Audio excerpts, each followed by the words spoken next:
Hello, everybody, and welcome back to the Dave Whalen Music Channel. I'm here for another tip. So I record these drum videos. You've seen them on my channel. I actually mix all of them myself. And when doing that, it's important to get a good drum sound. And one of the most difficult parts of getting a good drum sound is figuring out the gating on like the snare drum and the toms. So I'm here to show you how to gate out some stuff from your snare drum using some paid tools, a stock tool in C6 and Nuendo, and even a free tool that you can download. So let's get started. As a setup, I've got this song right here, and the first thing I'm going to do is just so you can hear the difference. Just to accentuate the difference, I'm gonna play this.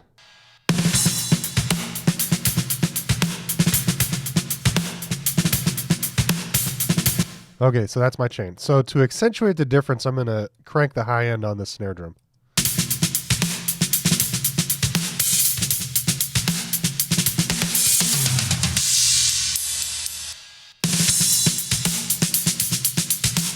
All right, so now you can really hear the cymbals in there, so there's going to be no confusion about what's going on with this gate. Now, the first tool we're going to use is the FabFilter Pro-MB. All right, so we're actually going to use the multiband compressor / expander to do this job. So I'm going to play for you the results of what I've got. I'm going to play for you the results of what I've done so far, and then we're going to reset it and go through and show you how to get there yourself. Okay, so first thing we're going to do is play the audio.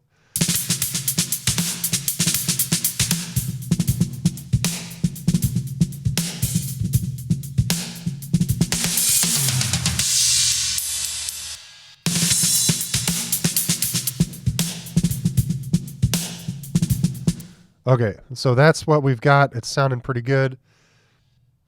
So the first thing we're going to do is go ahead and reset the plugin, and then we're going to create a band here and expand that all the way out. So now it covers this area, and we're going to turn the output down all the way so we can test kind of what effect that has had on the snare drum.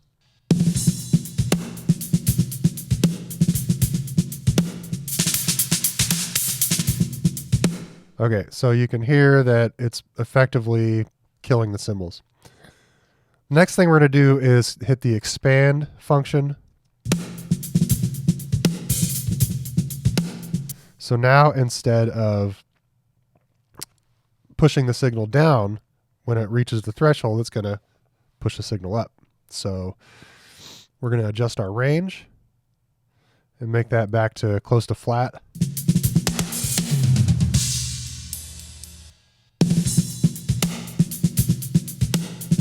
All right, and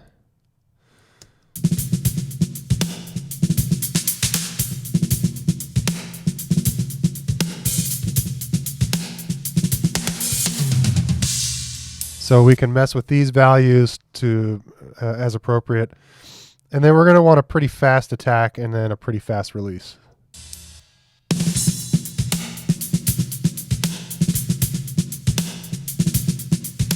Because we only want the peak of that snare drum getting through with the high end so it doesn't let a bunch of cymbals and stuff through. Okay, so that's basically it, right?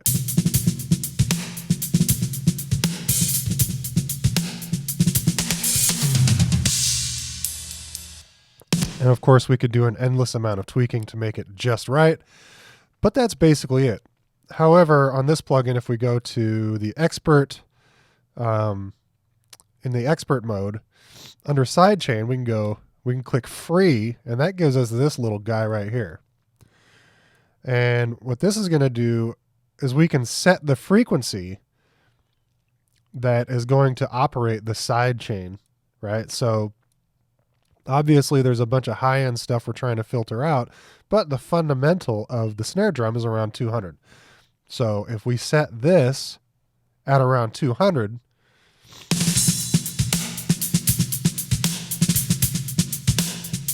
the cymbals are not going to activate the compressor, but this area right here is going to activate the, well, not a compressor, the expander. So this area is going to activate the expander now, which is going to give us a more accurate gating effect.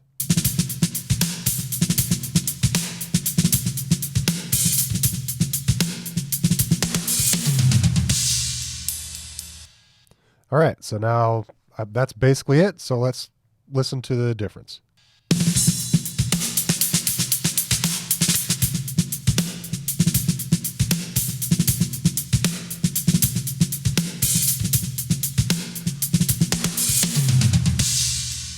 All right. But what if you don't have the FabFilter Pro-MB? You can use a bunch of different tools. Here we've got the Waves C6. It's going to sound different, but you can effectively get the same effect. I use this on a Avid Venue console in a live situation. Loaded up the Waves C6 in there and used that as the gate because it was a lot better than the stock Pro Tools gate.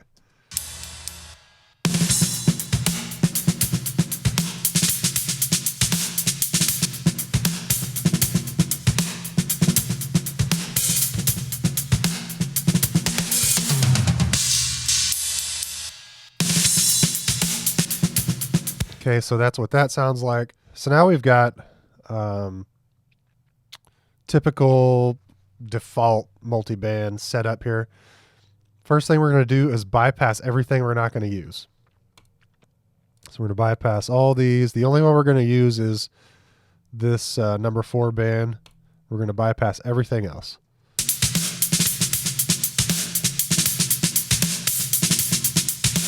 All right, and once again, we're going to set our frequency to be kind of down here.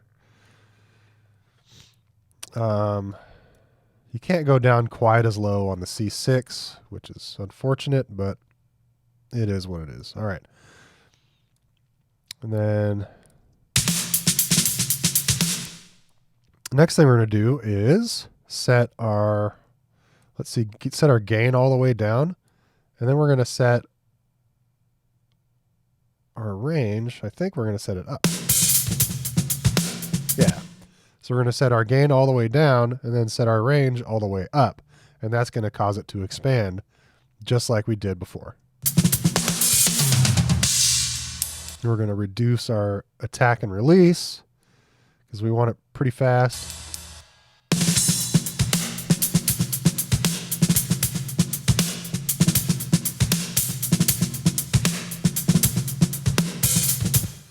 All right, and that's how you do it with the C6. You can, of course, adjust your other values as you see fit to kind of tweak it a little bit. But that's the gist of that.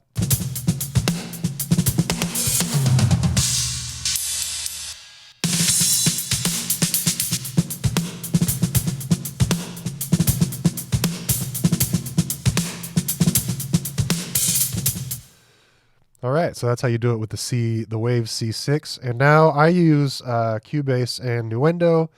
So there's a stock tool in Cubase called Multiband Expander, and it does exactly what you'd think it does. It just is a multiband expander. So let's listen to what that sounds like.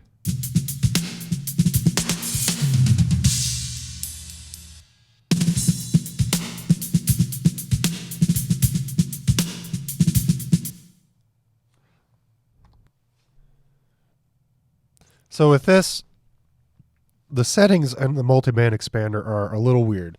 So the first thing we're going to do is, once again, bypass everything we're not using. And that's going to be everything except band 4. And then we're going to set our frequency up here. Once again, you could just click and drag this guy. And then this sets the gain. This button right here sets the gain. And then down here we've got threshold, ratio, and max red. I had to look that up. It's max reduction, okay? This is weird stuff, man. So I'm not going to reset this one because it's probably going to take me like a half hour to figure it out again.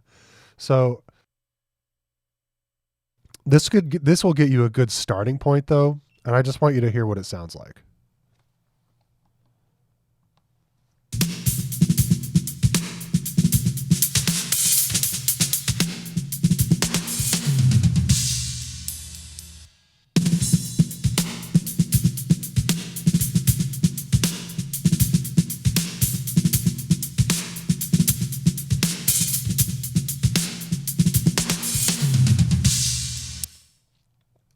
All right, so that's what we got in that one. So right here I have my threshold set to -23. You can fudge around, you know, it'll be different depending on your source material. Ratio is about 3.18, but you can see the curve that you're using. And then max reduction is 18.5, so that's the amount of expansion that's going on. And then your rise and fall is your attack and release times. So kind of weird, but anyway, that's how you use it. I actually did a version of this video before on a different channel, and those are the three that I covered. However, new tools have come out since then. Turns out you can use dynamic EQs for the same thing. I've always contended that a dynamic EQ is just a more granular version of a multiband compressor.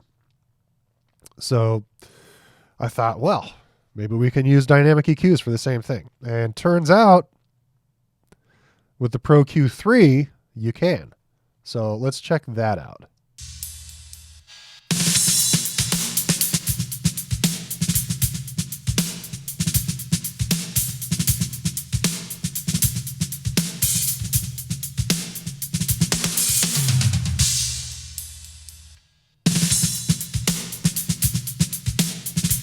Yeah, turns out you can do exactly the same thing.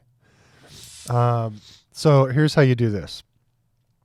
Once again, you just create a band, set your frequency around like 200 or so. Okay. And then you set your volume, your main volume. And the way this works is this outer ring here is going to be compression or expansion depending on what side of the volume knob it's on. Okay, so you can see it's on this side, it's on the top of the volume knob. Now we're expanding. Okay, so we're going to turn this guy all the way down, and then we're going to turn the expander up all the way, and that gives us our expansion. And then here's your threshold, and there are some more settings, attack and release and such.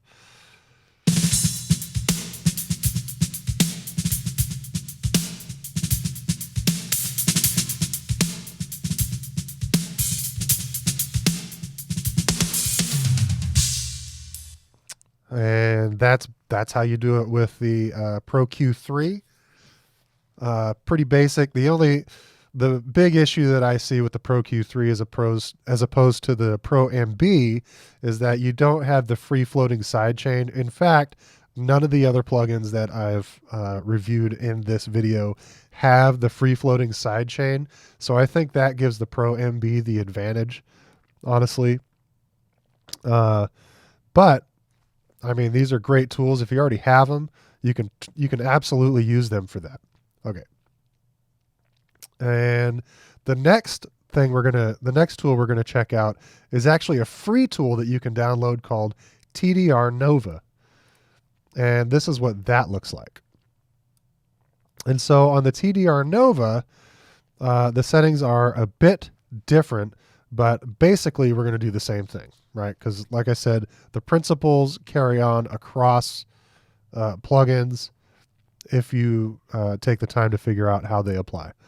So once again, we're going to take our bands that we're not using, turn them off.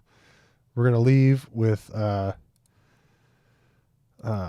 band 4 turned on, and then we're going to pull that down to 200 or whatever.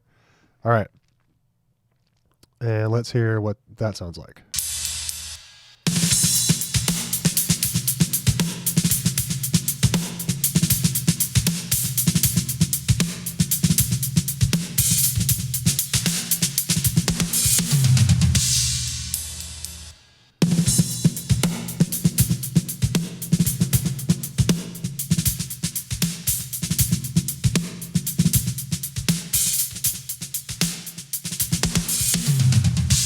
So this plugin, I noticed as you sweep down, it kind of makes a weird kind of sound, right?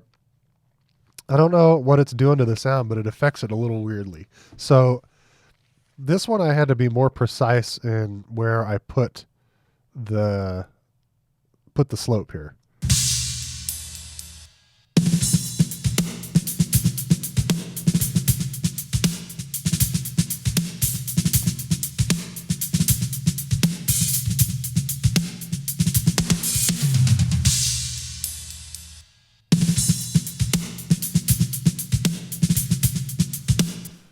All right, so now what we're going to do is turn on the dynamics processing.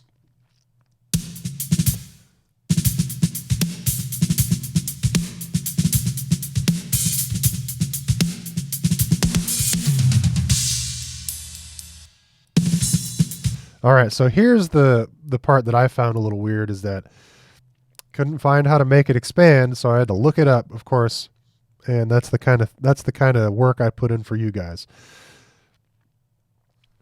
So what I found out is that if you look at your ratio knob here, you got 2:1, blah, blah, blah. If you go down enough, if you go below 1, then you reach expansion territory. Okay, so you're going to take your ratio and just crank that sucker all the way down.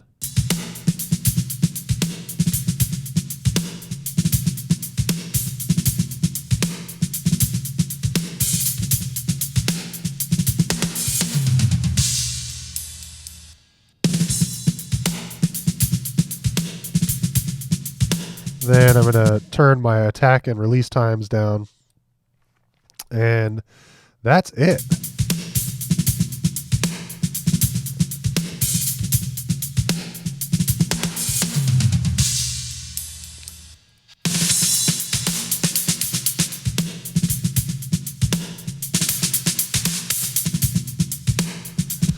And so now I know you've heard, seems like endlessly, you've heard this just this snare drum soloed with all these different things in it, and you might be thinking, well, I can still hear the cymbals and such. I can still hear the cymbals in the snare drum. Well, you don't always have to cut all of the cymbals out of the snare drum. You just have to dampen them enough to where the EQ isn't screwing up the EQ on the rest of your drum set.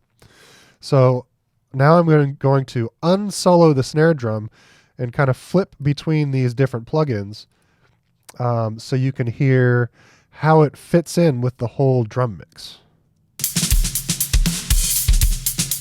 And you know what I'm going to do? I'm going to actually turn down the top end on the snare drum a little bit so it fits better.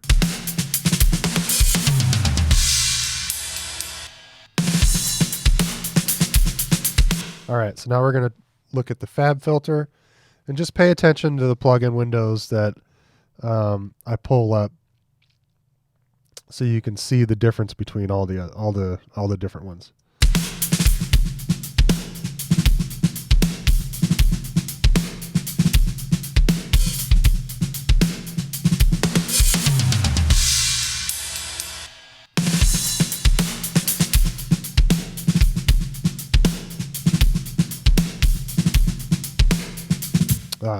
It's a little light on the top end right now.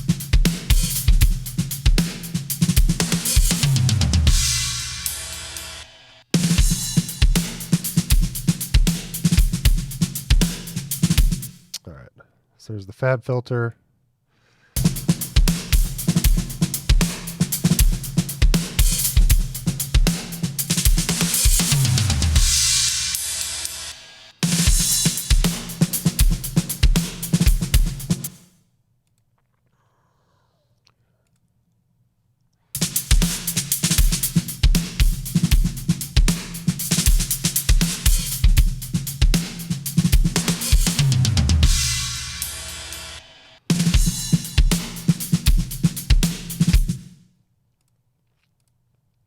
Here's the Pro Q3.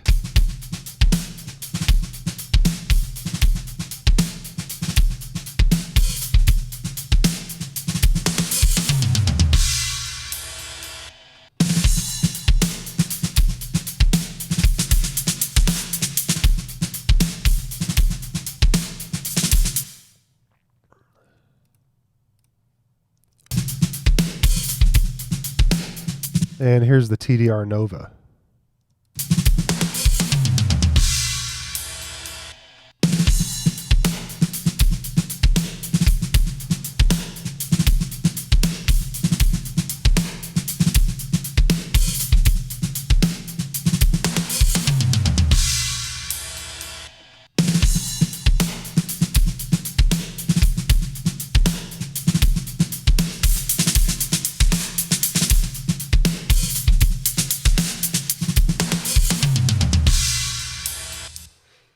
All right, so those are some of my best favorite snare gating strategies you can use with the FabFilter plugins, the Wave C6, a stock plugin. I'm sure other DAWs have stock plugins you can use for that. Or if they don't, you can try out your favorite dynamic EQ, see if that works. And we know that the TDR Nova actually works pretty good for that. So I want to know, which one do you think sounded best? Be sure and comment, like and subscribe. If you found this video useful, be sure and share it with your friends if you think they could use the kind of tips that I'm offering here. And I really appreciate you watching, and take care, and God bless. Goodbye.